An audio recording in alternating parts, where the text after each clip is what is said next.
નમસ્કાર વિદ્યાર્થી મિત્રો, કેમ છો? મજામાં હશો? લેક્ચરને એન્જોય કરતા હશો, લેક્ચરમાંથી શીખતા હશો અને તમારા મનમાં જે પ્રશ્નો ઉદ્ભવે છે એ પૂછો છો એવું માનું છું અને કેટલાક વિદ્યાર્થીઓ ખરેખર પૂછે પણ છે.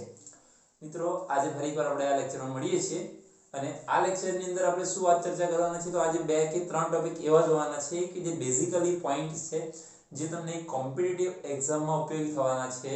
તદુપરાંત આપણને કેટલાક MCQ સોલ્વ કરવા માટે ઉપયોગી થશે, એક બે વાક્યના જે પ્રશ્નો પૂછાય છે એમાં ઉપયોગી થશે અને એનો દાખલામાં પણ ઉપયોગ કઈ રીતે કરવો એની માટે જે આ લેક્ચરમાં વાત કરવાના છીએ.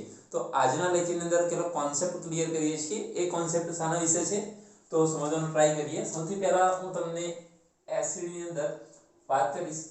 તો એસિડ આપણે 3 પ્રકારના કહીશું. 3 પ્રકારના એસિડ એટલે કેવું? પ્રબળ બેઝ એની વાત નથી કરતો હું, કે 3 પ્રકારના એસિડની વાત કરીએ છીએ. તો કયા પ્રકારના? તો એક મોનો એસિડની વાત કરું છું. મોનો એસિડ એટલે એને કહી શકું કે મોનોપ્રોટિક એસિડ કહેવાય. પ્રોટિક એટલે પ્રોટોન. ચલો, ત્યાર પછી લખું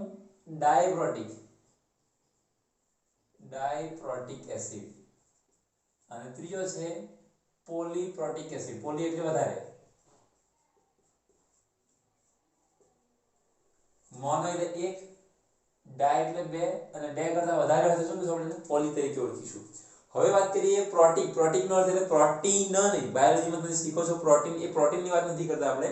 પ્રોટીક એટલે પ્રોટોનની વાત કરીએ છીએ, H+ ની વાત કરીએ છીએ આપણે કે H+. તો H+ ની સંખ્યાના આધારે આપણે એને નામ આપીએ છીએ મોનોપ્રોટીક, ડાયપ્રોટીક અને પોલીપ્રોટીક. કઈ રીતે તો સમજીએ. દાખલા તરીકે હું વાત કરું HCl.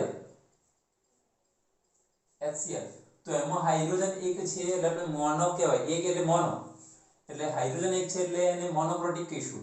ત્યારબાદ બીજી વાત કરું કે એસિટિક એસિડ CH3COOH, એની અંદર બે આયનો છે CH3COO- અને H+. તો H+ એક છે એટલે એને મોનોપ્રોટીક કહીશું. એટલે જેવા એવા એસિડની વાત કરીએ છીએ કે જેમાં H+ ની સંખ્યા, H ની નહીં, H તો અહીંયા 3 પણ છે, પણ H+ ની સંખ્યા 1 હોય એને મોનોપ્રોટીક કહીશું. એવા એસિડ કે જેની અંદર H+ ની સંખ્યા 2 હોય એને શું કહીશું? ડાયપ્રોટીક કહીશું. ઉદાહરણ તરીકે લઈએ H2SO4. તો એની અંદર બે આયનો હોય છે. કેટલા? H+ હોય છે. H+ કેટલા હોય છે? 2 હોય છે. બે હાઇડ્રોજન છે એટલે 2 H+ હોય છે. એટલે એવા એસિડ કે જેની અંદર H+ ની સંખ્યા 2 છે એને આપણે કહીશું ડાયપ્રોટીક એસિડ તરીકે ઓળખીશું. બીજું લઈએ H2C2O4. એટલે એને કહીશું ઓક્ઝેલિક એસિડ. આગળ છે સલ્ફ્યુરિક એસિડ છે. આગળ છે ઓક્ઝેલિક એસિડ છે.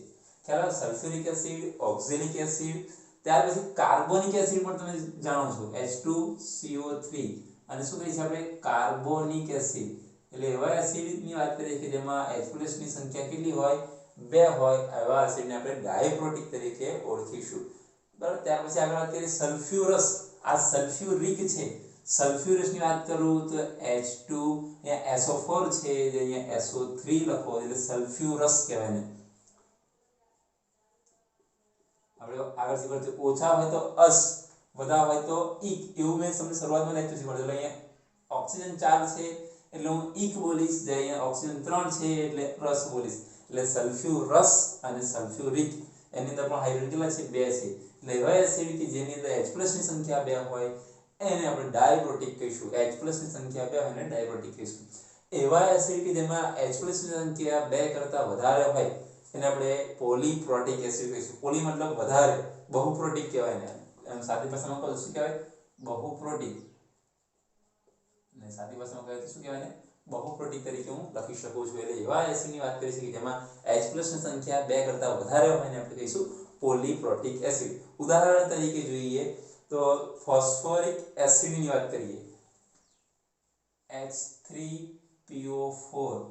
આનું નામ છે ફોસ્ફોરિક એસિડ. એટલે ફોસ્ફોરિક એસિડ છે એમાં H+ ની સંખ્યા 3 છે એટલા માટે આપણે એને કહીશું પોલીપ્રોટીક એસિડ. અહીંયા બે આયનો છૂટા પડે તો શું પડે? H+ અને PO4 -3 એટલે 3 હાઇડ્રોજન છે અહીંયા. કેટલા છે? ત્રણ હાઇડ્રોજન છે એટલે અને આપણે શું કહીશું H3PO4 છે એટલે આપણે એને કહીશું પોલીપ્રોટિક એસિડ તરીકે ઓળખીશું। ત્યાર પછી આગળ બીજું ઉદાહરણ લઈએ સાઇટ્રિક એસિડની વાત કરીએ તો C6H8O7 સાઇટ્રિક એસિડની વાત કરીએ તો સાઇટ્રિક એસિડની અંદર હાઇડ્રોજનની સંખ્યા કેટલી છે 8 છે કેટલી છે 8 એટલે અહીંયા બે કરતા વધારે છે એટલે આપણે શું કહીશું પોલીપ્રોટિક એસિડ તરીકે ઓળખીશું। તો અત્યારે કોની વાત કરી કે મોનોપ્રોટિક ડાયપ્રોટિક અને પોલીપ્રોટિક એસિડની વાત કરી છે। હવે આ મોનોપ્રોટિક એસિડ હોય ડાયપ્રોટિક એસિડ હોય પોલીપ્રોટિક એસિડ હોય એ એસિડના આયનીકરણ અચળાંક લખવા મારે આયનીકરણ અચળાંક લખવા આયનીકરણ અચળાંકને આપણે શું લખીએ છીએ કે એ લખીએ છીએ આયનીકરણ અચળાંક શું લખીએ છીએ કે એ લખીએ છીએ।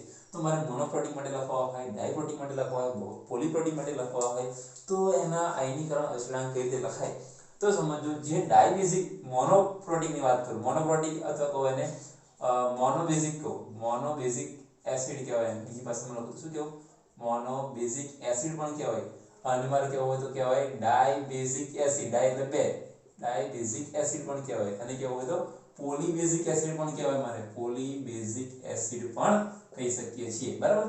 તો જે મોનોપ્રોટિક છે જે મોનોબેઝિક એસિડ છે એનો આયનીકરણ અચળાંક લખવો હોય તો મારે શું લખવું પડે કે એ લખવું પડે શું લખવું પડે કે એ કારણ કે એની અંદર આયનીકરણ અચળાંક કેટલો હશે હાઇડ્રોજનિક છે એટલે એનો આયનીકરણ અચળાંક કેટલો હશે એક જ હોવાનો છે એટલે લખીશું કે એ લખીશું।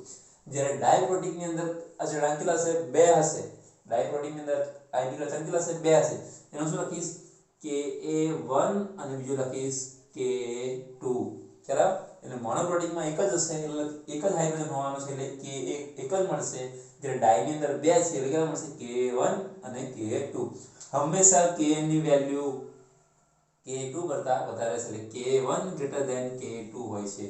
જ્યારે પોલીપ્રોટિક ની અંદર વાત કરીએ પોલીપ્રોટિક ની અંદર તો બહુપ્રોટિક છે એટલે જેટલા હશે જેટલા H+ હશે એટલા K હશે જેમ કે અહીંયા વાત કરું તો ફોસ્ફોરિક એસિડ માટે H+ કેટલા છે 3 તો અહીંયા Ka કેટલા મળશે 3 મળશે K1 K2 અને ત્રીજું મળશે K3 એટલે અહીંયા શું છે K1 greater than K2 greater than K3 એટલે આપણને અહીંયા જેટલા પોલી અંદર H+ હશે એટલા આપણને Ka મળશે આની અંદર વાત કરું તો કેટલા મળશે 8 મળશે એમાં 1 2 3 4 1 greater than 2 greater than 3 greater than કેટલા હશે એટલે આપણને જેટલા પ્રોટીક હશે જેટલા H+ હશે એટલા આપણને Ka મળશે। એક આ બાબત ખાસ અગત્યની હતી જે જાણવાની છે આપણે જે અગત્યની છે કે ભાઈ Ka1 કોની માટે લખાય Ka2 કોની માટે લખાય આવી દરેક બાબતો તમને ખ્યાલ હોવી જરૂરી છે। તદુપરાંત આપણે એક ઉદાહરણ લેવાના છે કે ભાઈ હું કોઈ એસિડ લઉં અને આ જે હું કહું છું કે મોનોપ્રોટિક છે ડાયપ્રોટિક છે પોલીપ્રોટિક છે એમાંનો કોઈ એક બેઝિક એસિડ લઈ લઉં નિર્બળ ડાયબેઝિક એસિડ એટલે હું કોઈ એક ડાયબેઝિક એસિડ લઈ લઈશ એટલે તમને ઈઝીથી ખ્યાલ આવશે અને એનું સાદુરૂપ આપી દઉં H2A જ્યાં H2 એટલે બે હાઇડ્રોજન થઈ ગયા એટલે ડાયપ્રોટિક અને એ શું છે તો માઈનસ સ્વરૂપ છે એટલે કોઈ પણ છે એટલે લખું તો શું લખાશે H+ અને A- પણ અહીંયા H કેટલા છે બે છે એટલે બે હાઇડ્રોજન અને A છે બરાબર એટલે 2A અને A- એટલે H+ અને A-। હવે આ એક એસિડ લઉં છું નિર્બળ એસિડ લઉં છું જે ડાયપ્રોટિક છે એનો આયનીકરણ અચળાંક મારે લખવો છે તો કઈ રીતે લખાશે ચલો એ સમજીએ આપણે કે આપણે આ ત્રણમાંથી એક ઉદાહરણ લઈએ એટલે એક્ઝેક્ટલી ખ્યાલ આવશે।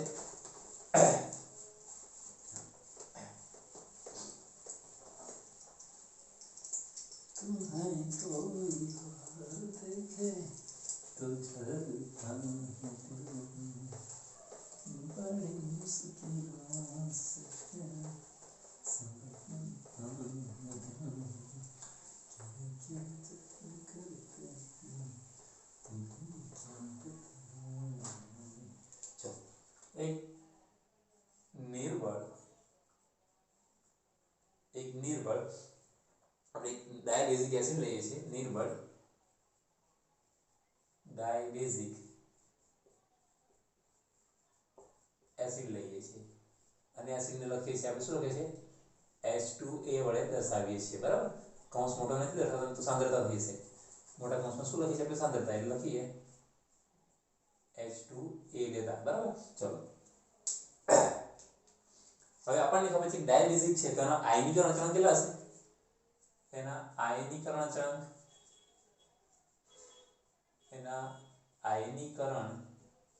અચળાંક કેટલા હશે? બે હશે. કયો? Ka1 અને બીજો Ka2. બે હશે આપણી પાસે. ચલો હવે આગળ વાત કરીએ તો એની અંદર પ્રક્રિયા સમજીએ. ચલો સમજો. સ્ટેપ 1 લખો. આયનીકરણ અચળાંકનું પહેલું સ્ટેપ શું થશે? તો આપણું જે આયનીકરણ અચળાંક માટે જે એસિડ છે એની પ્રક્રિયા એસિડની પ્રક્રિયા એકવાઇઝ સ્વરૂપ હશે. એક એસિડની પ્રક્રિયા કોની સાથે કરાઈશ? H2O લિક્વિડ સાથે. આયનીકરણ શામાં છૂટા પડે? પાણીમાં. તો આયનીકરણ પ્રક્રિયા કરે H2O સાથે પ્રક્રિયા કરીએ તો રિવર્સિબલ રિએક્શન મળશે. તો અહીંથી એક H+ શું થશે? શું થશે? છૂટા પડવાનો પ્રયત્ન કરશે એટલે આપણને મળશે બે વસ્તુ મળશે. શું મળશે? H3O+ તો મળશે એટલે એનો એક H+ અને આપશે. કારણ કે આ એસિડ છે એટલે H+ આપશે. એટલે આને H+ આપશે શું થશે? H3O+ aqueous બની જશે. પ્લસ વધ્યું શું? તો અહીં એક હાઇડ્રોજન ઓછો થઈ ગયો તો Ha વધ્યો. તો લખીએ આપણે વધ્યું Ha- aqueous. ચાલો આ મળશે આપણને.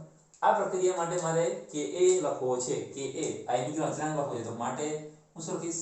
Ka1 = શું લખીશ? તો H3O+ ની સાંદ્રતા into Ha- ની સાંદ્રતા ભાગ્યા H2A ની સાંદ્રતા. આ લખાશે નહીં કારણ કે લિક્વિડ છે બરાબર. એટલે આપણને Ka1 મળી ગયો. આપણને આ સમીકરણના આધારે મળશે. હવે શું કરીએ તો સ્ટેપ 2 ની અંદર શું કરીશું? હજુ એનું આયનીકરણ સંપૂર્ણ થયું નથી. કેમ? કારણ કે જે ઋણ આયન મળે છે એની અંદર હજુ પણ એક હાઇડ્રોજન છે. એ મારે દૂર કરવો હોય તો શું કરીશું? એને પાછો લઈશ કે Ha- aqueous એની પ્રક્રિયા પણ કોની સાથે કરાઈશું? વધારે H2O સાથે કરાઈશ તો રિવર્સિબલ રિએક્શન થશે અને શું મળશે આપણને? તો આ પણ જો અને એસિડ આપશે ત્યારે મળશે આપણને H3O+ aqueous પ્લસ શું મળશે આગળ? હવે વધુ A- aqueous. ચાલો તો આ પ્રક્રિયા માટે Ka2 લખવું પડશે મારે. કારણ કે પ્રક્રિયા એક જ છે તો માટે લખીએ Ka2 બરાબર શું લખાશે? તો H3O+ ની સાંદ્રતા into A- ની સાંદ્રતા ભાગ્યા શું મળશે આપણને? Ha- ની સાંદ્રતા. આપણને Ka2 અને Ka1 મળી જશે. એટલે આ મેથડ થી આપણે એનો આયનીકરણ અચળાંક નીકાળી શકીએ છીએ. અને અહીંયા આપણને ખબર છે કે શું થશે? તો Ka1 ની વેલ્યુ Ka2 કરતા વધારે મળશે. એટલે Ka1 > Ka2 હોવાની છે બરાબર. તો અહીંયા આપણે સમજી શકીએ છીએ. આ જ રીતે મારે ટ્રાય માટે લખવું હોય, ટ્રાય પ્રોટીન માટે લખવું હોય, 4 માટે લખવું હોય, 5 માટે લખવું હોય તો આ જ સિસ્ટમ થી કામ થશે. એટલે K1 > K2 > K3 > K4 એટલે બહુપ્રોટીક માટે વાત કરીએ, બહુપ્રોટીક માટે વાત કરીએ તો પણ આ જ પ્રકારે આપણે એનું કેલ્ક્યુલેશન કરી શકીએ છીએ. તો આપણે આ સિમ્પલ એક વાત કરી કે મોનોપ્રોટીક ની વાત કરી બરાબર. ત્યાર પછી આપણે એને આયનીકરણ અચળાંકની વાત કરી, ડાયબેઝિક ની વાત કરી, પોલીપ્રોટીક ની વાત કરી. તો એના આધારે આયનીકરણ અચળાંક લખવો હોય તો લખી શકીએ છીએ. હવે આપણે જે ટોપિક જોવા જઈ રહ્યા છીએ કે એસિડની વાત કરીએ છીએ. તો આ એસિડને અસર કરતા પરિબળો કયા? એટલે એવા પરિબળો જે છે કે જે એની આયનીકરણની અંદર વધારો પણ કરે, મતલબ એની એસિડિકતામાં વધારો કરે અથવા એસિડિકતામાં ઘટાડો કરે. એટલે વધારે એસિડ બનાવી શકે અથવા તો ઓછો એસિડ એટલે કે બેઝ બનાવી શકે છે. હવે એની વાત કરવાના છીએ તો આપણે એની પર ચર્ચા કરીએ છીએ. ચલો મિત્રો હવે આપણે આગળનો ટોપિક જોઈએ છે. આગળનો ટોપિક છે કે એસિડને અસર કરતા પરિબળો. ચલો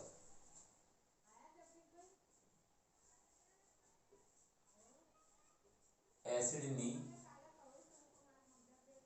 પ્રબળતાને અસર કરતા પરિબળો.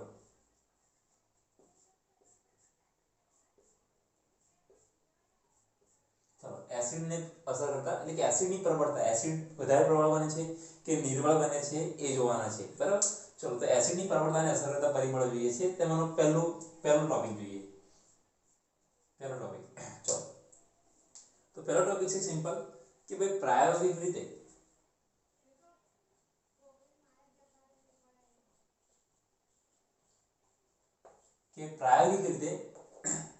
pH ના મૂલ્ય પરથી, pH નું મૂલ્ય આપણને ખબર હોય તો pH ના મૂલ્ય પરથી આપણે એસિડ છે કે બેઝ છે કે તટસ્થ છે એ જાણી શકાય છે. આ એક સિમ્પલ વસ્તુ આપણને ખબર છે ભાઈ મને pH ની વેલ્યુ ખબર હોય તો એસિડ છે બેઝ છે કે તટસ્થ છે ખબર પડે. જેમ કે સિમ્પલ વાત કરીએ માટે કે pH નું મૂલ્ય <7 હોય, 7 કરતા ઓછું હોય તો આપણે શું કહીએ છીએ એને એસિડ કહીએ છીએ. જો pH નું મૂલ્ય <7 હોય તો એને શું કહીએ છીએ આપણે બેઝ કહીએ છીએ. અને જો pH નું મૂલ્ય 7 જ હોય, એક્ઝેક્ટલી 7 હોય તો એને આપણે શું કહીએ છીએ તટસ્થ કહીએ છીએ. એટલે એસિડ છે કે બેઝ છે કે તટસ્થ છે એ કોના આધારે pH ના આધારે નક્કી કરે છે. ક્યારે પ્રયોગના આધારે, પ્રાયોગિક રીતે કહી શકીએ છીએ, પ્રયોગ કરીને કહી શકીએ છીએ, પ્રયોગ કરી શકીએ છીએ આપણે. પરંતુ હું જ્યારે સૈદ્ધાંતિક બાબતની વાત કરું છું, સૈદ્ધાંતિક રીતે ગણતરી કરીને, સૈદ્ધાંતિક રીતે આ બાબત ખાસ અગત્યની છે કે સૈદ્ધાંતિક રીતે વાત કરીએ છીએ ત્યારે સૈદ્ધાંતિક રીતે એસિડના વિયોજન, સૈદ્ધાંતિક રીતે એસિડનું વિયોજન કે એસિડ જે છે એસિડના વિયોજનની વાત કરીએ અથવા એમ કહો કે આયનીકરણની વાત કરીએ કે એસિડનું જે આયનીકરણ થાય છે એ આયનીકરણનો આધાર અથવા માત્રાનો આધાર કહીએ કે આયનીકરણનો આધાર અથવા એસિડનું વિયોજનનો આધાર અથવા એમ કહીએ કે આયનીકરણનો આધાર જે છે એ આધાર જે એસિડ જે છે એસિડ એટલે કોઈ પણ એસિડની વાત કરીએ છીએ H+ અને A- કોઈ પણ હશે તો જે HA છે જે નોર્મલ એસિડ માટે આપણે સામાન્ય રીતે દર્શાવીએ છીએ HA એ એસિડની બંધની પ્રબળતા પર આધાર રાખે. બંધની પ્રબળતા એટલે શું? તો આ હાઇડ્રોજન છે અને અહીંયા A છે, આ બેની વચ્ચે જે બંધ રહેલો છે આ બંધની પ્રબળતા કેટલી છે, આ બંધ કેટલો મજબૂત છે, કેટલો નિર્બળ છે એની પર ડિપેન્ડ કરે છે. જેટલો આ બંધ સરળતાથી તૂટી જાય, સમજો જેટલો બંધ સરળતાથી તૂટી જાય એટલો આ H+ સરળતાથી છૂટો પડે અને છૂટો પડે તો H+ આપે ને H+ આપે તો શું કહેવાય છે આપણે સારો એસિડ કહી શકીએ. એટલે સારો એસિડ એટલે પ્રબળ એસિડ કહીએ. એટલે જેટલો H+ ઝડપથી આપી શકે, ઝડપથી ક્યારે આપશે? આ બંધ તૂટે ત્યારે. આ બંધ જેટલો નિર્બળ છે તો તૂટશે, પ્રબળ છે તૂટશે નહીં. એટલે જેટલો નિર્બળ છે એટલો સરળતાથી H+ આપશે ને H+ આપે તો સારો એસિડ કહીશું, પ્રબળ એસિડ કહીશું. એટલે જે Ha છે એની બંને વચ્ચે જે બંધ છે બંધની પ્રબળતા પર આધાર રહેલો છે. બરાબર? તે બંધની પ્રબળતા પર આધાર કેવી રીતે રહેલો છે એ સમજીએ. ચલો એમાં પહેલી બાબત સમજીએ કે કઈ રીતે સમજીશું આપણે. પહેલી બાબત કે જો આ H અને A ની વચ્ચેનો જે બંધ રહેલો છે, જો H અને A નો બંધ છે એ બંધની પ્રબળતા ઘટે, એ બંધની પ્રબળતા ઘટે, સમજો બંધની પ્રબળતા ઘટે એટલે આ બંને જે બંધ છે એ બંધ ઘટે તો સરળતાથી તૂટશે તો આ H છૂટો પડશે ને H છૂટો પડે તો શું કહીએ આપણે એસિડ કહીએ છીએ. તો જો બંધની પ્રબળતા ઘટે તો અહીંયા લખી શકીએ કે માટે એ શું કહીશું આપણે પ્રબળ એસિડ કહી શકીએ. એટલે એસિડ કેવો કહેવાય? પ્રબળ છે એમ કહી શકીએ. તો એસિડ પ્રબળ છે કેવી રીતે ખબર પડશે આપણને? એસિડની પ્રબળતા ખબર કેવી રીતે પડશે? તો સારો એસિડ છે કે પ્રબળ એસિડ છે તો એ જો H અને A વચ્ચે જે બંધ છે એ નિર્બળ હોય, સરળતાથી તૂટી જાય, એ ઘટે, પ્રબળતા ઘટે એટલે નિર્બળ બંધ હોય, સરળતાથી તૂટી જાય તો એ શું કહીશું આપણે પ્રબળ એસિડ તરીકે ઓળખીશું. ખ્યાલ આવે છે? એટલે અહીંયા વાત કરીએ. બીજી વસ્તુ એક બંધની પ્રબળતા સાથે સાથે બીજી વાત કરી લઈએ. જો બંધની ઊર્જા તોડવા માટે જે ઊર્જા આપવી પડે, જેમ કે બંધ તૂટતો ના હોય મારે ઊર્જા આપવી પડે, કેટલાક બંધ એવા હોય છે જે મજબૂત જોડાયેલા હોય છે એને તોડવા માટે મારે ઊર્જા આપવી પડે ત્યારે તૂટે છે. તો એ બંધ મજબૂત હોય છે, પ્રબળ હોય છે ત્યારે ઊર્જા આપવી પડે છે. પરંતુ જો બંધ જ નિર્બળ છે તો જેને આપવી પડતી ઊર્જા કેવી હશે? આપવી પડતી ઊર્જા ઓછી હોય. એટલે આપવી પડતી ઊર્જા પણ ઓછી હોય તો પણ શું કહીશું આપણે એને પ્રબળ એસિડ છે એમ કહી શકીએ. એટલે ટૂંકમાં H અને A વચ્ચેનો જે બંધ છે એ નિર્બળ હોય એટલે શું કહીશું ડાયરેક્ટ પ્રબળ એસિડ કહીશું. પછી જે ઊર્જા હોય એ ઊર્જા પણ ઓછી, કારણ કે બંધ નિર્બળ છે તો તોડવા જરૂર પડશે ને, ઓટોમેટિક તૂટી જશે એટલે આપણે ઊર્જા આપવી પડશે નહીં. એ ઊર્જાની મૂલ્ય ખૂબ ઓછું હશે તો આપણે શું કહીશું પ્રબળ એસિડ છે એમ કહી શકીએ છીએ. બીજી એક બાબતની ચર્ચા કરીએ. મિત્રો આ જે પણ બાબત સમજાવું છું એ તમને કોમ્પિટિટિવ એક્ઝામમાં ઉપયોગી થશે ને થશે, કારણ કે આ બધી વસ્તુઓ આપણી બુકમાં નથી. આ બધી વસ્તુઓ આપણે કોમ્પિટિટિવ એક્ઝામને ધ્યાનમાં રાખીને પણ શીખવવામાં પ્રયત્ન કરીએ છીએ. ચલો સેકન્ડ વસ્તુ બીજી નંબર પર. તો બીજી વસ્તુ કે આની અંદર બે પરમાણુ છે, હાઇડ્રોજન અને ઓક્સિજન, હાઇડ્રોજન પરમાણુ અને A પરમાણુ. ચલો તો આ A- પરમાણુ છે, આ H+ પરમાણુ છે. એટલે આ H+ પરમાણુ અને A- પરમાણુ આ બંને વચ્ચેનો વિદ્યુત ઋણતાનો તફાવત વધે. વિદ્યુત ઋણતાનો વિદ્યુત ઋણ ત્યારે શું કહે છે આપણે ઇલેક્ટ્રોનેગેટિવિટી કહીએ છીએ. શું કહે છે? ઇલેક્ટ્રોનેગેટિવિટી નો તફાવત વધે, તફાવત વધે, તફાવત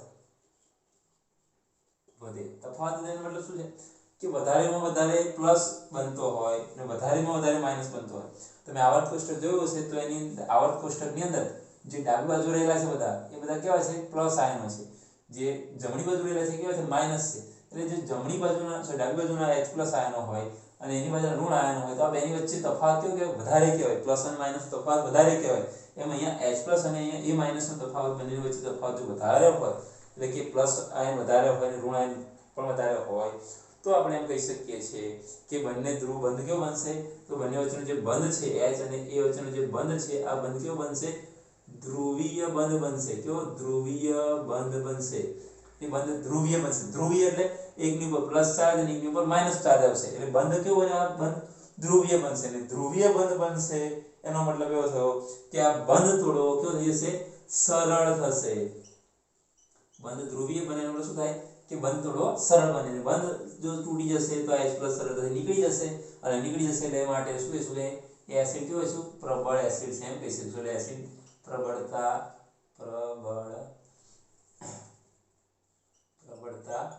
વધે. ખ્યાલ આવે? એટલે ટૂંકની અંદર જેટલો ઇલેક્ટ્રોનેગેટિવિટી વધારે હોય અને તો શું થશે? ધ્રુવીય બંધ બને. અને ધ્રુવીય બંધ બને તો એ બંધ તૂટવો સરળ બને અને સરળતાથી H+ બહાર નીકળી જશે અને જે સરળતાથી H+ આપે એ એસિડને શું કહીશું આપણે? પ્રબળ એસિડ છે એમ કહી શકીએ. ટૂંકની અંદર આ બંધ તૂટી જાય તો સરળતાથી H+ છૂટો પડે, બંધ તૂટી જાય સરળતાથી H છૂટો પડે અને H+ છૂટો પડે આપણે શું કહીએ છીએ? એસિડ કહીએ છીએ. બરાબર? એટલે એ લખી શકીએ શોર્ટ ફોર્મ આપણે યાદ રાખવા માટે કે જો ઇલેક્ટ્રોનેગેટિવિટી વધે, ઇલેક્ટ્રોનેગેટિવિટી એટલે વિદ્યુત ઋણતા વધે તો સાથે શું વધે છે? બંધ ધ્રુવીય બને છે. તો જેટલી ઇલેક્ટ્રોનેગેટિવિટી વધશે એટલો બંધ શું બનશે? બંધ ધ્રુવીય બનશે. અને બંધ ધ્રુવીય બને તેનો મતલબ એવો થયો કે પ્રબળતા કેવી છે? વધે છે. એટલે એમ કહીએ કે એસિડિક પ્રબળતા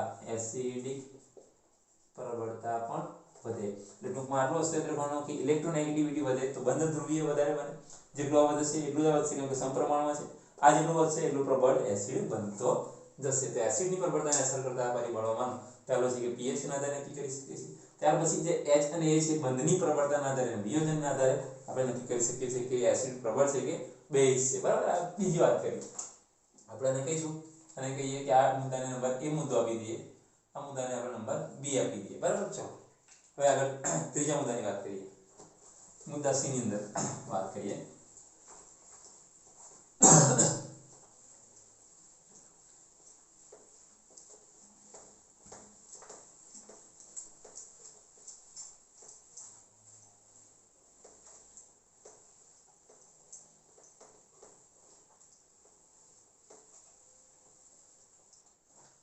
તો હવે મુદ્દો નંબર C, A, B અને આ C ની વાત કરીએ. ત્રીજો મુદ્દો કે આપણે એક જ આવર્તની વાત કરીએ કે એક જ આવર્ત.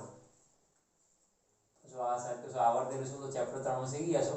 આવર્ત એટલે આવર્ત કોષ્ટકની અંદર કઈ બાજુનું? ડાબી બાજુનું. ડાબી બાજુ એટલે કઈથી? જમણી બાજુથી ડાબી બાજુ. જમણી બાજુથી ડાબી બાજુ. એટલે આવર્ત કોષ્ટક હોય તમારી પાસે આ રીતે. બરાબર? તો અહીંયાથી આમ જુઓ તો શું કહેવાય? આવર્ત કહેવાય. એટલે આમ લીટી આડી જુઓ તો એ આવર્ત કહેવાય. ને ઊભા જુઓ તો શું જોઈએ છે? આપણે સમૂહ જોઈએ છે. ઊભામાં સમૂહ જોઈએ છે. નાળાની અંદર આવર્ત જોઈએ છે. બરાબર? તો એક જ આવર્તના તત્વો હોય, એક જ આવર્તના તત્વો હોય. બરાબર?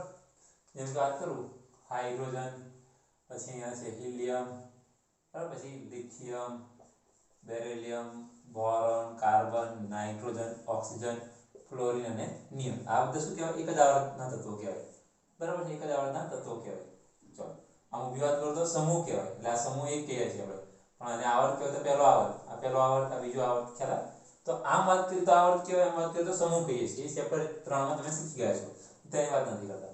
પાછા જઈએ. ભાઈ એક જ આવર્તના તત્વો હોય એટલે કે એક જ આવર્તના તત્વો હોય તો એની Ha ની પ્રબળતા એક જ આવર્ત, હું માનું કે આ એક આવર્ત લઈ રહ્યો છું, બીજા નંબર આવર્ત લઈ રહ્યો છું, તો એની જે પ્રબળતા હોય, કોઈ પણ આવર્તની પ્રબળતા હોય, એ પ્રબળતા પણ કોની પર વાત કરશે? તો ઇલેક્ટ્રોનેગેટિવિટી પર, એટલે કે વિદ્યુત ઋણતા પર અસર કરશે.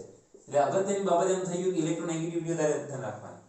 ઇલેક્ટ્રોનેગેટિવિટી વધારે યાદ રાખવાની. દાખલા તરીકે એક ઉદાહરણ લઈએ તો અહીં લખો કે CH4 સમજો, આના પરથી લખું CH4, આના પરથી લખું NH3, આના પરથી લખું H2O અને આના પરથી લખું HF. તો આ ચારની વાત કરું તો આ ચારમાંથી ઇલેક્ટ્રોનેગેટિવિટી વધવાની છે. આ સાઈડ જઈએ કે ડાબીથી જમણી તરફ જઈએ તો ઇલેક્ટ્રોનેગેટિવિટી વધે. એનો મતલબ એવો થયો કે આના કરતાં આની વિદ્યુત ઊર્જા વધારે, આના કરતાં આની વિદ્યુત ઊર્જા વધારે, આના કરતાં આની વિદ્યુત ઊર્જા વધારે. એટલે ડાબેથી જમણી તરફ જઈએ તો વિદ્યુત ઊર્જા વધતી જાય છે.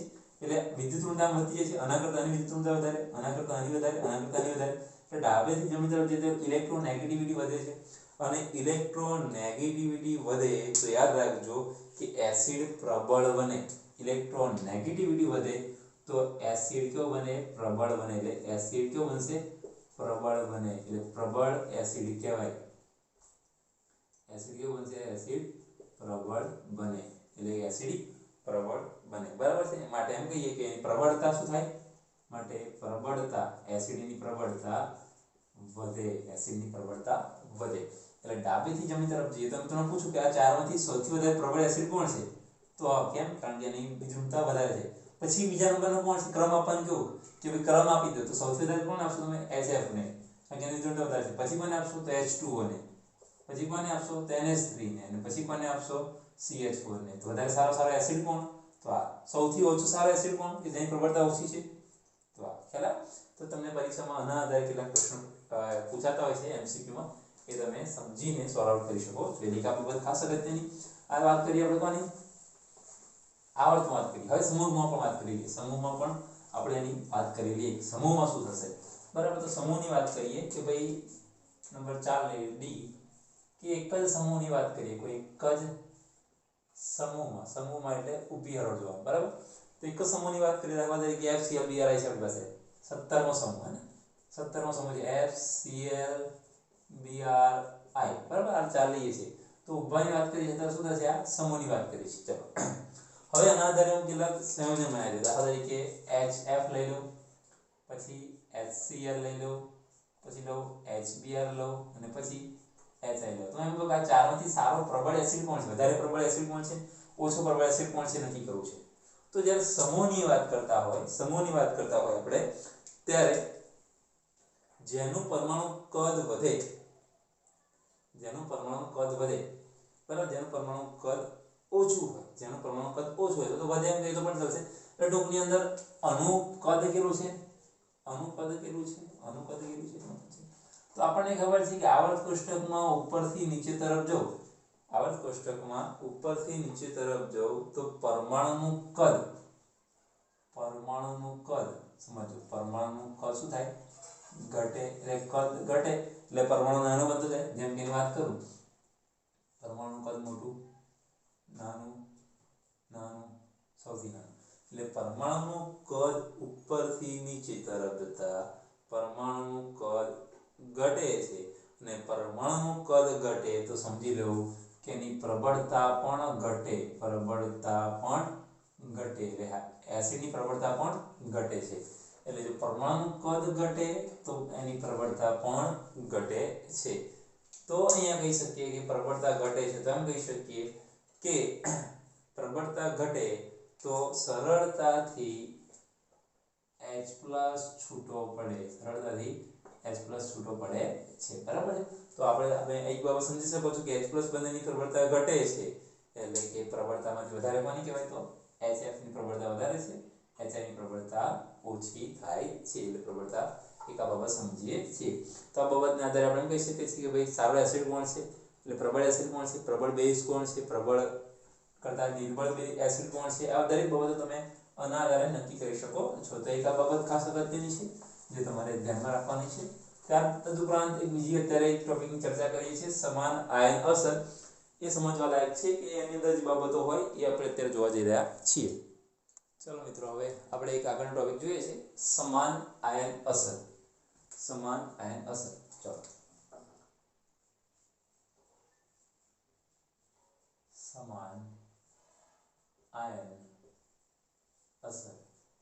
ટોપિકને સમજવાનો પ્રયત્ન કરીશું. સમાન આયન અસર, ટૂંકમાં આયનો પર અસર શું થશે? જે અસર થશે એકદમ સમાન થવાની છે, એનો મતલબ એવો થાય છે, બરાબર છે। ચાલો તો પહેલું ઉદાહરણ લઈએ એટલે ખ્યાલ આવશે કે સમાન આયન અસર શું છે સમજી લઈએ। તો પહેલું ઉદાહરણ લઈએ નિર્બળ એસિડ માટે લઈએ। કોઈ પણ એક નિર્બળ એસિડ લઈશું, એ નિર્બળ એસિડને લઈને આપણે સમાન આયન અસર શું છે સમજવાનો પ્રયત્ન કરીશું। ચાલો તો નિર્બળ એસિડ લઈએ, પ્રક્રિયા લખું, દાખલા તરીકે લખું કે CH3COOH આ એસિડ છે, નિર્બળ એસિડ છે, એસિટિક એસિડ છે એના, બરાબર છે। એની પ્રક્રિયા એટલે એક્વાયસ સ્વરૂપમાં લઈએ, એની પ્રક્રિયા હું H2O લિક્વિડ સાથે કરાવું તો પ્રક્રિયા શું થશે? તો મને મળશે H3O aqueous। કેમ H3O aqueous મળશે? કારણ કે એને H આપશે, H3O હશે પ્લસ CH3COO aqueous। આ પ્રક્રિયા સંતુલિત સ્થિતિમાં છે, સમજો આ પ્રક્રિયા અત્યારે સંતુલિત સ્થિતિમાં છે। હવે શું કરીશું? તો હવે આ પ્રક્રિયાની અંદર સોડિયમ એસિટેટ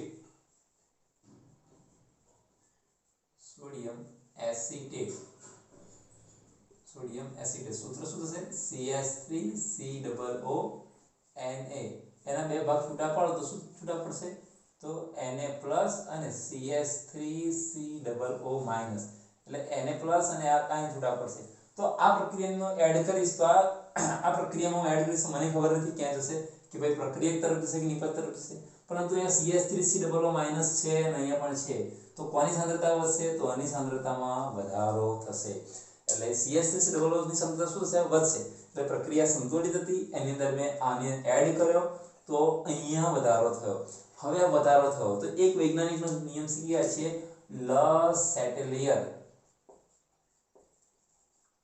નામનો વૈજ્ઞાનિક કહે છે કે ભાઈ સંતુલિત સ્થિતિમાં રહેલી પ્રક્રિયા હોય અને એમાં જો તમે વધારો કરો છો, ફેરફાર કરો છો તો એ વધારો નાબૂદ થાય તે દિશામાં પ્રક્રિયા પામે છે, એવો નિયમ છે। તો આ વધારો અહીંયા થયો તો પ્રક્રિયા કઈ દિશામાં થશે? પ્રતિગામી દિશામાં થશે, અને આ વધારો જે છે નાબૂદ થવાનો પ્રયત્ન કરશે, એટલે પ્રક્રિયા કઈ દિશામાં થશે? તો પ્રતિગામી દિશામાં પ્રક્રિયા થશે, અને પ્રતિગામી દિશામાં પ્રક્રિયા થશે તો એમ કહી શકીએ છીએ કે અહીંયા વધશે, શું વધશે? આ સાઈડ વધશે, એટલે નિપજ શું હશે? CH3COOH વધશે, અને CH3COOH વધશે તો માટે આ તો એસિડ છે, તો એસિડ છે તો pH માં પણ શું થશે? ફેરફાર થશે, એટલે પ્રતિગામી દિશામાં થશે, એટલે એની pH માં પણ ફેરફાર થશે, એટલે pH આપણી જે છે આપણને એસિડિક મળશે। ખ્યાલ? તો એ પ્રક્રિયા કઈ દિશામાં થઈ? પ્રતિગામી દિશામાં થઈ। કઈ દિશામાં થઈ? પ્રતિગામી દિશામાં થઈ। આ તો વાત કરી હોય ને આપણે અને એડ કરીએ છીએ ત્યારે, પરંતુ આની જગ્યાએ હું સોડિયમ એસિડેટની જગ્યાએ હું હવે પ્રક્રિયાની અંદર HCl ઉમેરી દઉં, પ્રક્રિયાની અંદર શું ઉમેરી દઉં? HCl ઉમેરું, HCl ઉમેરું એટલે શું થશે?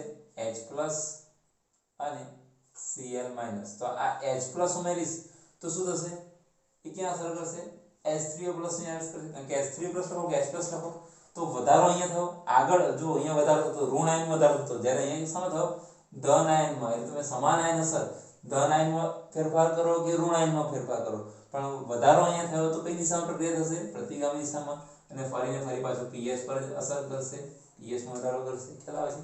એટલે ટૂંકની અંદર તમે ધન આયનમાં વધારો કરો કે ઋણ આયનમાં વધારો કરો, પ્રક્રિયા અહીંયા શું થાય છે? પ્રતિગામી દિશામાં થઈને CH3COOH ને વધારે છે, અને જે વધારો છે એને ઘટાડવાનો પ્રયત્ન કરે છે, એટલે આપણે શું કહીએ છીએ? સમાન આયન અસર। તમે અહીંયા ઋણ આયનમાં ફેરફાર કરો કે ધન આયનમાં ફેરફાર કરો, એ જે દિશામાં પ્રક્રિયા છે એ જ દિશામાં કરશે, એટલે કહીએ છીએ કે સમાન આયન અસર તરીકે ઓળખીએ છીએ। ચલો ત્યાર પછી આગળ વાત કરીએ, બીજું ઉદાહરણ લઈએ। આ તો વાત કરીએ આપણે નિર્બળ એસિડની વાત કરીએ, આપણે નિર્બળ બેઝ લઈએ, કોઈ નિર્બળ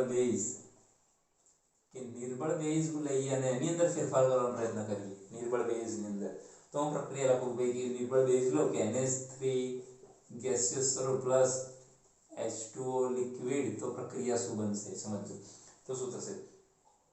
તો અહીંયા એક H+ મેળવશે, આ બેઝ છે H+ મેળવશે, એટલે થશે NH4 aqueous plus OH aqueous થશે, એટલે અહીંયા NH4 મળે છે અને OH મળે છે આપણને, તો અહીંયા H+ અને OH મળે છે, એની અંદર વાત કરીએ કે હવે આ પ્રક્રિયાની અંદર હવે આ પ્રક્રિયા સંતુલિત સ્થિતિ છે અને આ સંતુલિત સ્થિતિમાં રહેલી પ્રક્રિયાની અંદર હવે હું બહારથી NH4 ની અંદર હું વધારો કરું એટલે કે બહારથી શું મેળવીશ NH4Cl ઉમેરીશ તો NH4Cl ઉમેરીશ તો શું થશે એની અંદર કયા આયનો છે NH4+ અને Cl- તો અહીંયા કોણ વધારો કરશે વધારો કરશે ખ્યાલ તો અહીંયા NH4 ની અંદર વધારો કરીશે તો પ્રક્રિયા કઈ દિશામાં થશે પ્રતિગામી દિશામાં પ્રક્રિયા થશે અને NH3 ની અંદર વધારો કરશે અને NH3 વધશે તો બેઝ છે એટલે pH નું મૂલ્ય વધે pH નું મૂલ્ય તો વધશે કારણ કે pH 7 કરતા વધતું જશે મૂલ્ય તો pH નું મૂલ્ય 7 કરતા વધતું જશે એટલે બેઝ બનતો જશે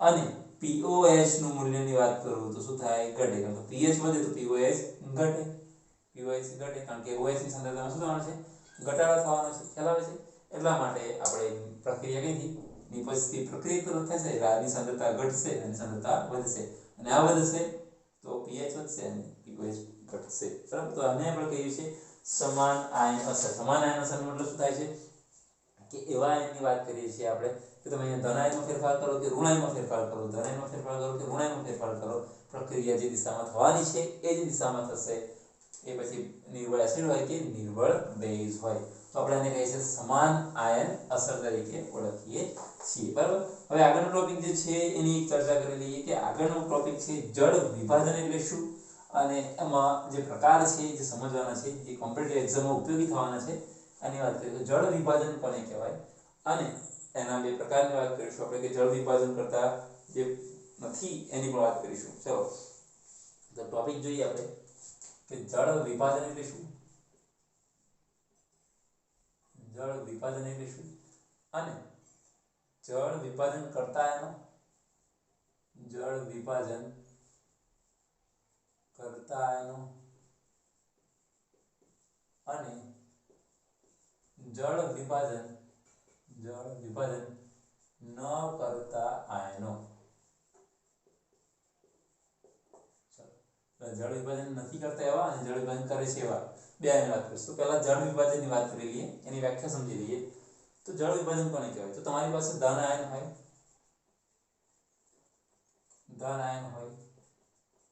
ઋણ આયન હોય અથવા બંને હોય કે ધન આયન હોય કે ઋણ આયન હોય એકલા પણ હોઈ શકે અને બંને પણ હોઈ શકે આ બંનેની પ્રક્રિયા હું પાણી સાથે કરાવું H2O સાથે કરાવું H2O સાથે હું પ્રક્રિયા કરાવું તો આ આની સાથે પ્રક્રિયા થઈ ધન આયનની પ્રક્રિયા H2O સાથે થાય અથવા ઋણ આયનની પ્રક્રિયા H2O સાથે થાય અથવા ધન આયન અને ઋણ આયનની બંનેની પ્રક્રિયા H2O સાથે થાય તો એને આપણે કહીએ છીએ જળ વિભાજન કહીએ છીએ અને H2O સાથે પ્રક્રિયા થઈને આપણે જે નિપજ મળે નિપજ શું મળશે ક્ષાર પ્લસ પાણી મળે તો આપણે એને કહીએ છીએ જળ વિભાજન કહીએ છીએ ઉદાહરણ લઈએ દાખલા તરીકે હું HCl લઉં જેની અંદર H+ પણ છે અને Cl- છે એની પ્રક્રિયા હું H2O સાથે કરાવું તો શું થશે તો આ H+ અને આપી દેશે એટલે શું થશે H3O+ બનશે પ્લસ Cl- બનશે તો આને શું કહેવાય જળ વિભાજન કોનું HCl નું જળ વિભાજન કહેવાય ધન આયન ને ઋણ આયન છૂટા પડે છે શું કહીશું આપણે એને જળ વિભાજન એટલે શું તમને ખ્યાલ આવી ગયો છે કે ધન આયન હોય કે ઋણ આયન હોય અથવા બંને સાથે હોય એની પ્રક્રિયા H2O સાથે કરાવીએ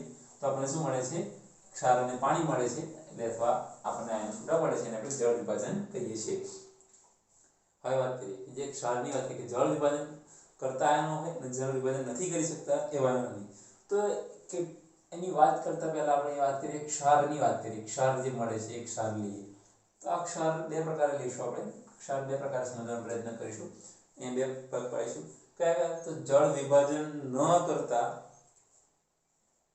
જળ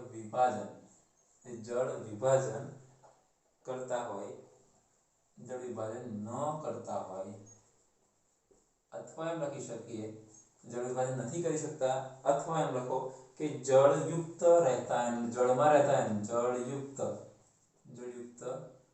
રહેતા આયનો એટલે પ્રક્રિયા ન પામે એટલે પાણીમાં પડી રહેશે નીચે એટલે આપણે જળયુક્ત કહીશું પાણીમાં પડે એટલે શું કહીશું જળયુક્ત ત્યાર તો દુકડા થાય કે જળ વિભાજન કરતા હોય એટલે જળ વિભાજન પામતા આયનો જળ વિભાજન પામતા આયનો બરાબર ચલો તો અહીં ચર્ચા કરીએ તો જળ વિભાજન પામતા ના હોય તો વાત કરી કે આવા આયનો દ્રાવણમાં જલીય આયન તરીકે જ રહે છે જે આયનો હોય પ્રક્રિયા પામવાના નથી પ્રક્રિયા પામશે નહીં, એટલે આ જે આયનો છે એ પ્રક્રિયા પામતા નથી, પ્રક્રિયા પામતા નથી એટલે પ્રક્રિયા કરતા નથી, બરાબર. પ્રક્રિયા કરતા નથી માટે એ pH ને અસર કરશે નહીં. પ્રક્રિયા જ કરતા નથી તો pH ને અસર નહીં કરી શકવાના છે. જ્યારે પેલા જળ પામતા આયનો છે, બરાબર, એ પ્રક્રિયા કરશે અને પ્રક્રિયા કરે, આ પ્રક્રિયા કરશે તો પ્રક્રિયા કરીને શું બનાવે? એસિડ બનાવે અથવા બેઝ બનાવે. એસિડ બેઝ બનાવે તો મતલબ કે pH માં ફેરફાર કરી શકે છે, એટલે pH માં ફેરફાર કરી શકે છે. જો એસિડ બને તો pH ઘટે, બેઝ બને તો pH વધે. એટલે આવા આયનો એવા કેટલા આયનો છે કે જે અસર કરતા નથી એટલે pH ને અસર થવાની નથી, પરંતુ આ પ્રક્રિયા કરશે એટલે એસિડ બને કે બેઝ બને એટલે કે ટૂંકમાં pH માં ફેરફાર થવાનો છે.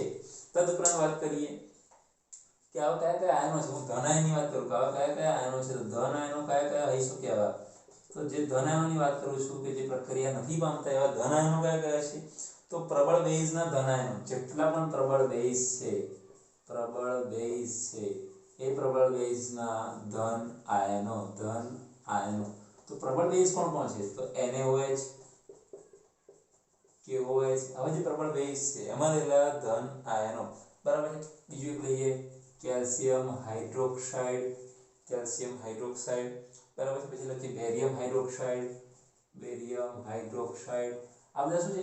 પ્રબળ ધન આયનો, પ્રબળ બેઝ છે. પ્રબળ બેઝ છે તો ધન આયન કયા કયા છે? તો આમાં Na+ છે, અહીંયા કેલ્શિયમ +2 છે, અહીંયા બેરિયમ +2 છે, અહીંયા પોટેશિયમ પ્લસ છે. એટલે જે ધન આયન છે, જે ધન આયનો છે એ કેવા છે? પ્રક્રિયા કરતા નથી, એટલે જળમાં પડી રહેશે, પાણીમાં પડી રહેશે, પ્રક્રિયા કરતા નથી.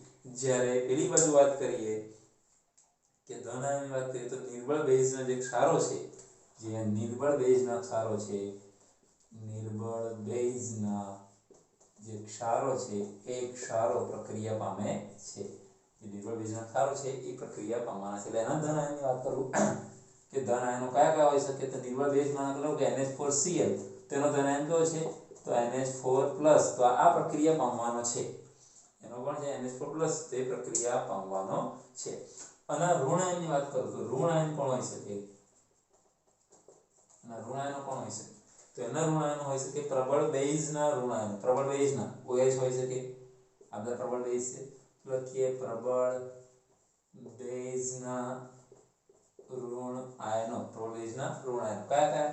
તો OH- હોઈ શકે, Br- હોઈ શકે, F- હોઈ શકે, Cl- હોઈ શકે, બરાબર છે. આ બધા હોઈ શકે છે.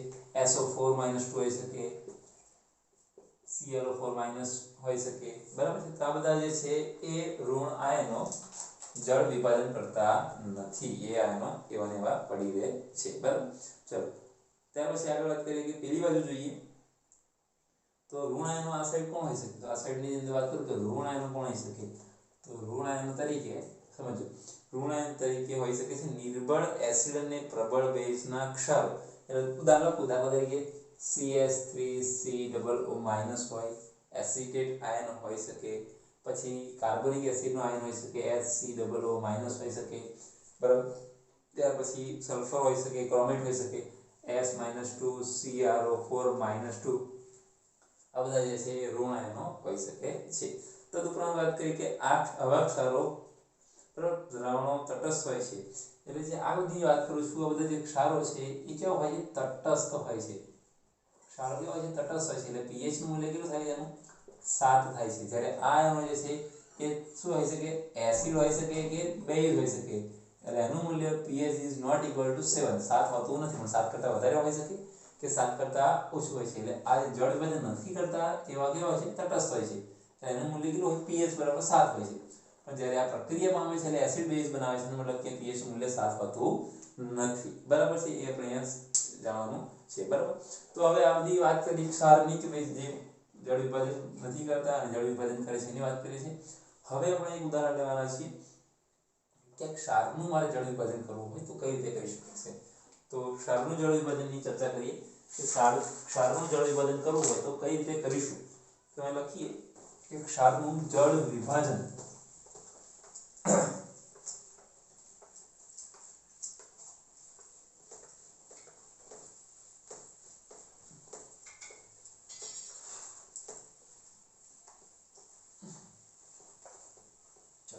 લખીએ ક્ષારનું જળ વિભાજન.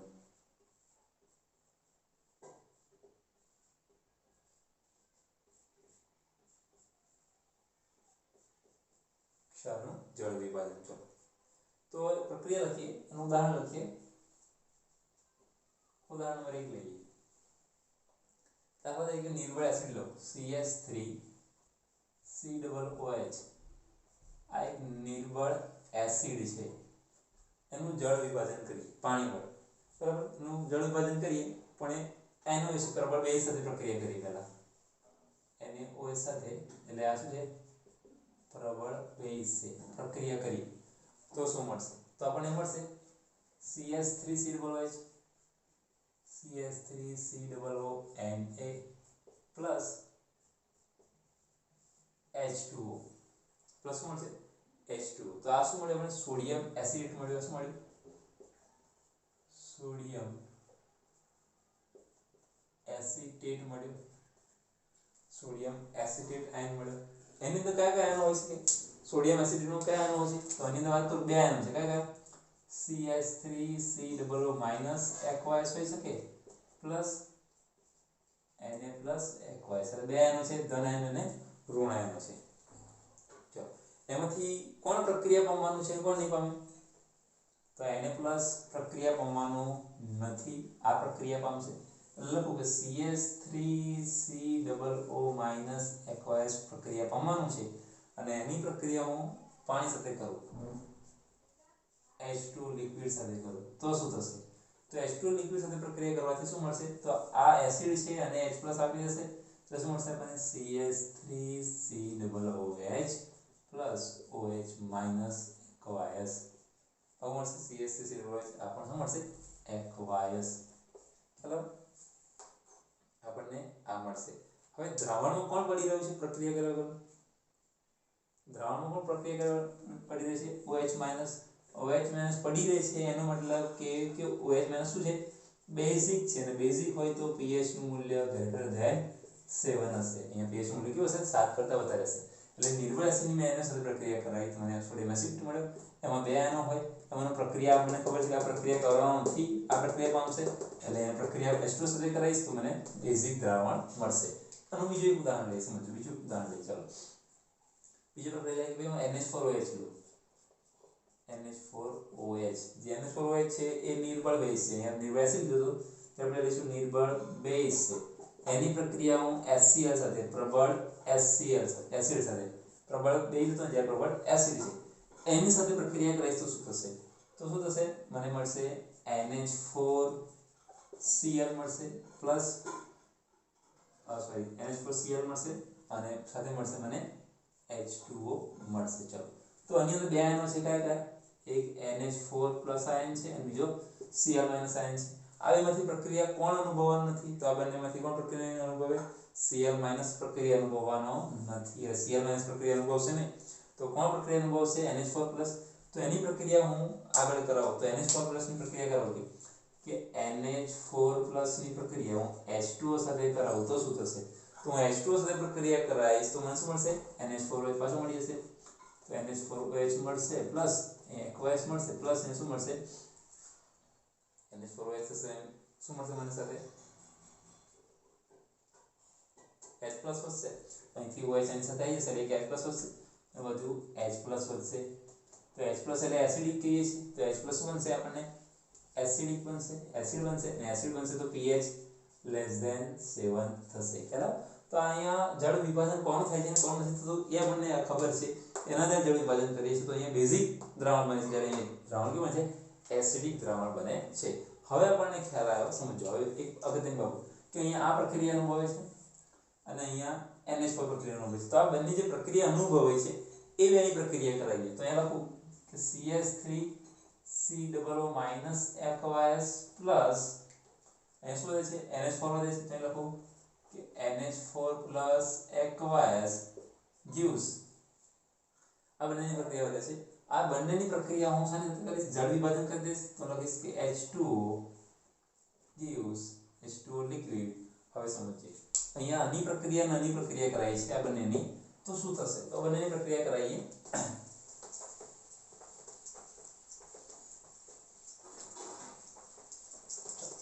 તો પ્રક્રિયા અહીંયા કરાવીએ તો આપણને મળશે કે CH3COOH મળશે. શું મળશે? CH3COOH મળશે, aqueous સ્વરૂપ મળશે. તદુપરાંત આપણને શું મળશે? NH4OH મળશે. તો આપણા જે બંને એસિડ અને બેઝ હતા આપણને શું મળી જશે? પાછા મળી જશે. શું મળશે? પાછા મળશે. બરાબર છે. અણુ થોડા વર્તુળમાં કયા બે અણુ છે? બે અણુ કયા છે? તો CH3COO માઈનસ છે, H પ્લસ છે. આમાં કયા છે? તો NH4 પ્લસ છે, એની અંદર OH માઈનસ છે. પાણીમાં કયા છે? તો H પ્લસ છે અને OH માઈનસ છે. જોઈ લેજો, તમને ખ્યાલ આવી જશે કે કઈ રીતનું બને છે. બરાબર. તો આ એક વસ્તુ અગત્યની હતી. તો ખાસ આપણે આ બધી બાબતોની ચર્ચા કરી છે. હવે છેલ્લી વાત એક દાખલો છે કે જે નોંધ કરીને લખવો પડશે. સૂત્ર કઈ રીતે આવ્યું છે એ તારવવાની જરૂર છે નહીં, કારણ કે એના એક્ઝામ્પલ પરીક્ષામાં પૂછાતા નથી અને સૂત્રની તારવણી પણ પૂછાતી નથી. એટલે આપણે ડાયરેક્ટલી સૂત્ર યાદ રાખીશું અને એના આધારે એક્ઝામ્પલ ગણીશું. એક એક્ઝામ્પલ આપેલો છે. તો એક્ઝામ્પલ એવો કંઈક છે કે ભાઈ નોંધ કરીને લખી દેજો કે જળ વિભાજન કરીએ છીએ, જ્યારે જળ વિભાજન કરીએ છીએ તો એ જળ વિભાજનનો જે અંશ હોય, જળ વિભાજનનો જે અંશની વાત કરીએ છીએ, જળ વિભાજન અંશ, કે જળ વિભાજન જે અંશ છે એ જળ વિભાજનનો અંશ દ્રાવણની સાંદ્રતા સાથે લેવા દેવા છે નહીં. દ્રાવણની સાંદ્રતાથી સ્વતંત્ર છે. સ્વતંત્ર છે એટલે દ્રાવણની સાંદ્રતા વધારે હોય કે ઓછી હોય એનાથી ફરક પડતો નથી. એટલે જે જળ વિભાજનનો અંશ છે એ દ્રાવણની સાંદ્રતા સાથે કોઈ લેવા દેવા છે નહીં, સ્વતંત્ર છે. માટે જો pH અને pK ના મૂલ્ય પરથી સમજો, માટે pH નું મૂલ્ય pKa અને pKb પરથી નક્કી કરી શકાય. pH નું મૂલ્ય નક્કી કરવું હોય તો તમારે pKa અને pKb પરથી નક્કી કરી શકાય છે. માટે સૂત્ર છે કે pH નું મૂલ્ય નક્કી કરવું હોય તો pH છે 7 plus 1/2 minus pKa minus pKb. તમારે આ સૂત્ર યાદ રાખવું પડશે.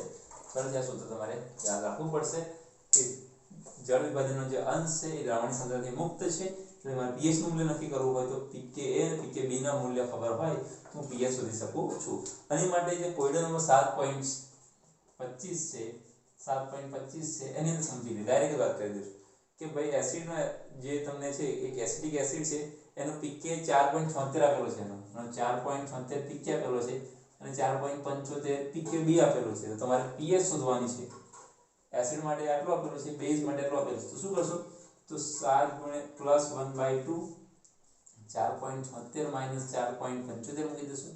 બરાબર છે. કિંમત મળશે 7 plus 1/2 કૌંસની અંદર કેટલો મળશે? 0.01 મળશે.